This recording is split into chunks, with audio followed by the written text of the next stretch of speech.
বিসর্জন হবে। কালকে বলেছে আমি হারি না, আরে আমার কাছেই তো হেরেছে, আমাকে লাগবে না। বিজেপির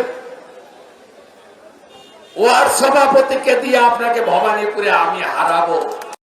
লাফাতে থাকুন, আরো লাফানি বাড়বে, উল্টো পাল্টা কথা আরো বলতে থাকুন আপনি। এখন তো বিজেপিকে ছেড়ে ইলেকশন কমিশনকে ধরেছে,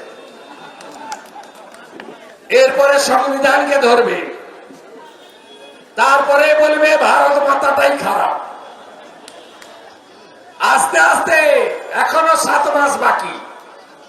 আগস্টের 3 সপ্তাহ, সেপ্টেম্বর পুরো, অক্টোবর পুরো, নভেম্বর পুরো, ডিসেম্বর পুরো, জানুয়ারি পুরো, ফেব্রুয়ারির কিছুটা, তারপরে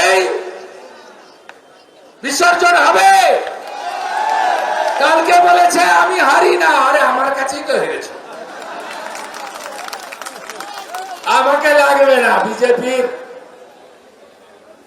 ওয়ার্ড সভাপতিকে দিয়ে আপনাকে ভবানীপুরে আমি হারাবো।